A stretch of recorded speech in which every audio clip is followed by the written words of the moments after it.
Good morning, everybody. Welcome to another chapter of, you do it, Bob. Arcane Keepers of Secret Armchairs. Is that right? We have such a hard time with the title of this podcast that we write it down on scraps of paper. Armchair Keepers of Arcane Secrets. That's it. Of course. That's And right. and we're your affable hosts, Matt Ryan Bob Geis. and we are fresh off the heels of Chaosium Con 2025, Chaosium Con US, because there's 4 of them this year. Yeah. Yes. In lovely, lovely Ypsilanti, Michigan, where we traveled to those northern climes and entertained many, many happy players. It was a fabulous time. It's always great to go to a convention. I am fully addicted to conventions and going there, getting to run my games, getting to see happy players, getting to chat with people.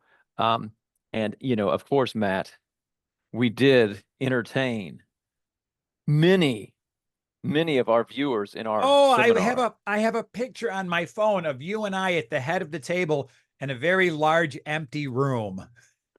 There was ones of people there, Matt. There were we might have had 8 friends come. We had maybe 10 people. I think we had double digits. We might have. We had some really good questions. And of course, Bob is talking about at Chaosium Con, we did a little live seminar, and let's use that term loosely, a seminar where we talked about kind of what we do here on the show and the benefits of it and the different ways that Bob and I think about running Masks of Nyarlathotep for our home groups. Yep. Very good crowd, lots of really engaged people and some very good questions, as you said. I was very pleased with it. It went very well. It did go very well. And you know what I didn't do is I didn't look at our mailbag before we pulled the trigger on the record button. So maybe we'll have to do mailbag next week. I don't know if I want to second before we go any further, I want to thank Sean Braney Branny. The guy is so nice. I've been mispronouncing his name for so long and he doesn't correct me until I asked. Yep. John Branny from the HPL HS was our special guest last week, and it was great to have him, and it was really fun to see him in person last week at the show. And I'm really excited for all of the product they've got coming out this year. Absolutely. It's amazing stuff. Oh my gosh. All right, Bob, are you ready? I am ready. I have some things I need to get off my chest, Matt, as I go into session, I think 5 of Masks there at New York. As a quick recap, when I left off, my players had gone to the Juju house with an eye towards infiltration. They had gone down into the secret passage. They had caused a ruckus with the zombies there. They had, of course, being good players, they had set one on fire, right? But the thing is, 4 players, 1 player, 2 of my players have 3 hit points amongst the 2 of them. Yes, very good. Very good. So yeah, so it's a rough deal, right? And then when they were leaving the Juju house, the front door opened and in walked Salias and Kwane and Mukunda Mdari. Mukunda is the high priest of the cult of the Bloody Tongue right there. So, and you remember how we had talked about how we're going to do our cult leaders to differentiate them, right? So with him, I went through and I reviewed his stats and all of that. He is the youngest of the cult leaders. I also am going to play him as a guy who is, desperate to prove himself to the other cult leaders, right? I'm imagining in my head that they had a meeting and he was like at the little guy's table, right? And so he feels like he has a chip on his shoulder, and he is anxious to do something about it. So when he confronts them ill-advisedly, and again, I have to stage this, and how I'm doing this is, how can I play it straight up and yet give my players a chance to at least survive, right? Yeah.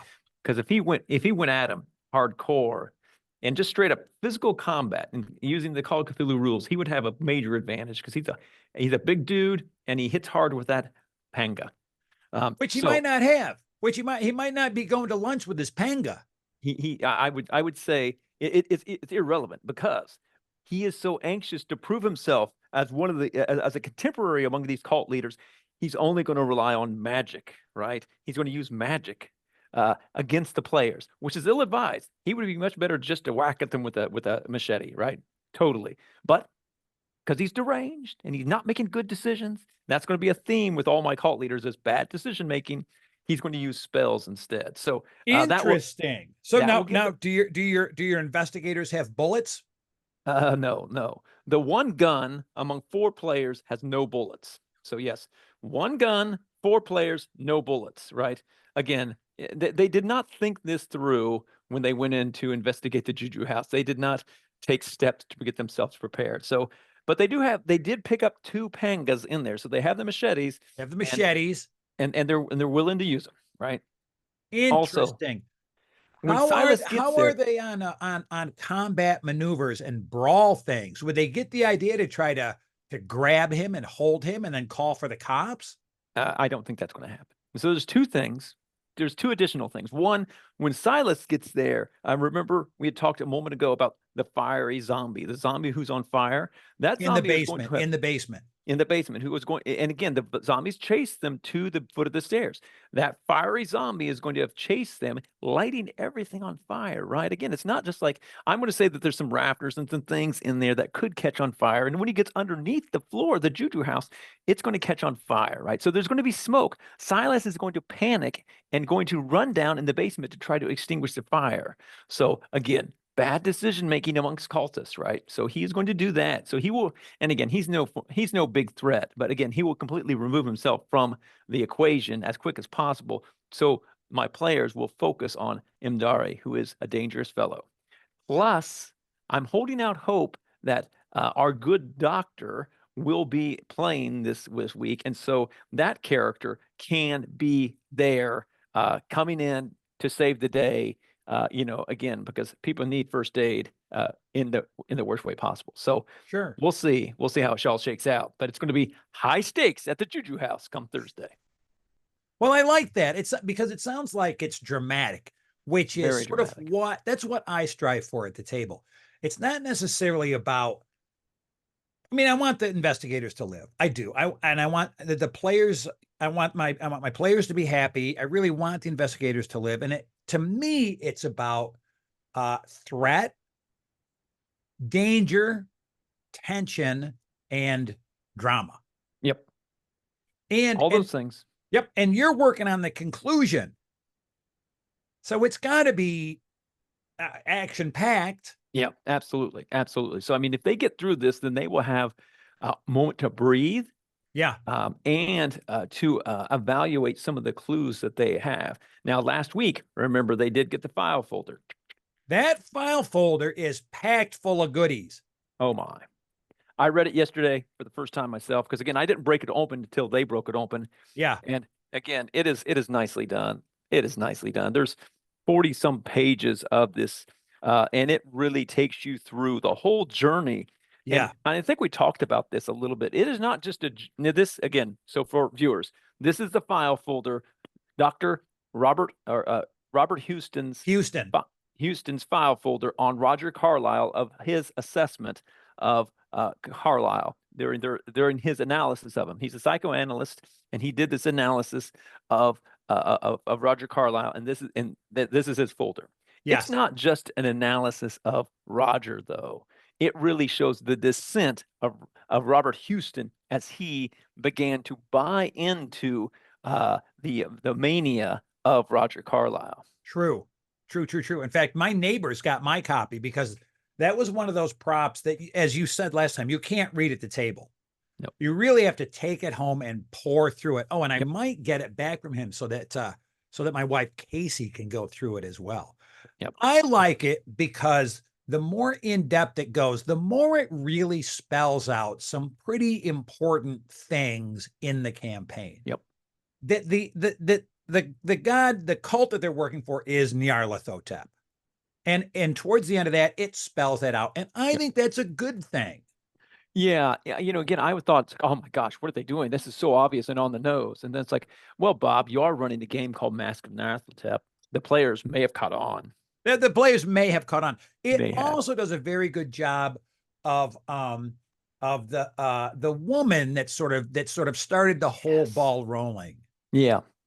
It includes her, and again, it's sort of fishy on who she is and what her name is, and then towards the end, it just says what her name is. And Yeah. it's really a couple of names, her and Nyarlathotep, that the players can sink their teeth into and remember. That's the Yep. big thing, right? Make them Give some characters. solid nuggets to remember. Make them characters in the game, whereas before and in previous runs of this, they've only been vaguely aware of this. And so that's another thing. And one of my players is part of the crew that goes with me to cons. And that weaselly little dude, I'm sure, was listening in when I was having some illicit conversations that he shouldn't have. Kit, if you're out there, I know I'm watching you. And you better not be watching this, Kit. You better not be. Better not be Kit. I've done a little thinking about my session on Friday, which is the second part of the England chapter. And as you recall, in the first part, they interviewed everybody they could interview, sort of the principals, right? Just boom, boom, boom, boom, boom. Had a handshake and an interaction with all of them. And as I've mentioned, I read Eddie Gavigan as kind of a bumbling stooge, and he inadvertently revealed the secret door to the secret passageway to the secret room beyond in his office. And then they're all out on the street, and that's where we left it. Yep. So it's the middle of the afternoon. So they're not going to immediately turn around and try to break in. There's going to be a little interplay. So I was thinking about what I was going to do. I'm going to show some of my notes. I'm just going to hold my my notebook up as I did here. Right. So here's me looking at the various clues in the England chapter and where they lead, because I don't want the chapter to conclude at the Miser house. I want the chapter, as we've mentioned, I want the chapter to conclude in Henderson's factory. That's right. Yeah, I'm looking at that too.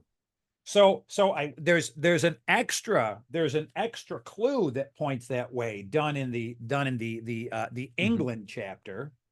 There's a very nice, it's mentioned, but there's a very nice receipt. There's a trucking company receipt. Oh, okay. Nice. That points towards Henderson's.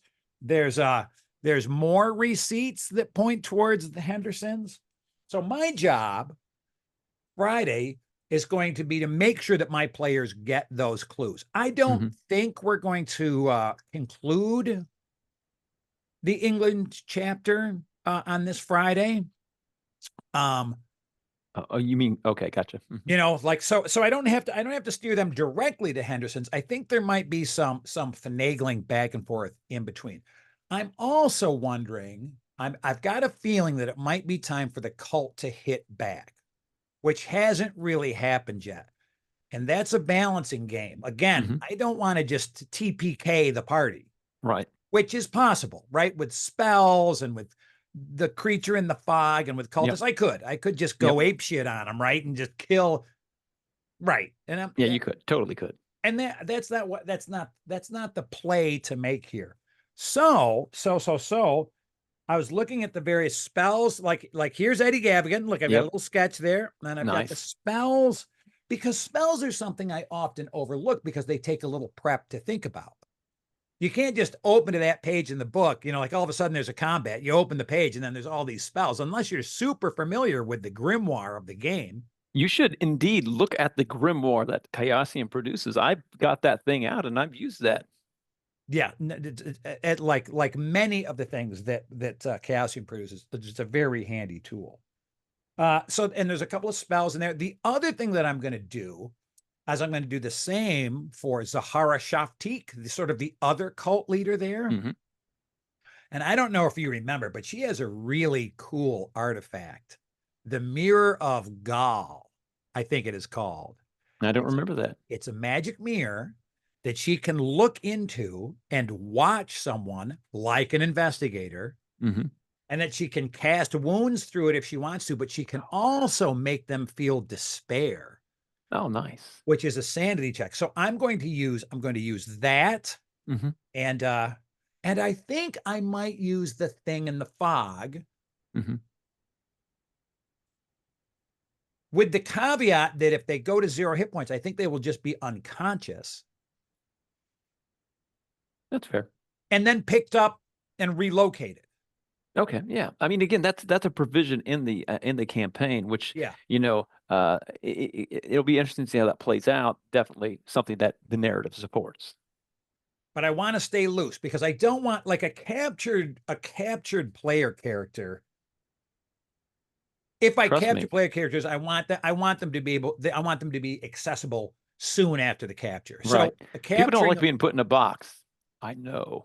they don't like being put in a box. They also don't. I don't want to capture a character and then have that player sit there. And this has happened to me in games. I have had a character captured or knocked unconscious and then sat there for 1 to 2 hours.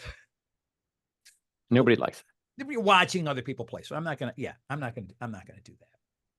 So my plans, I hate to tell you, viewers at home, I don't have a solid plan yet.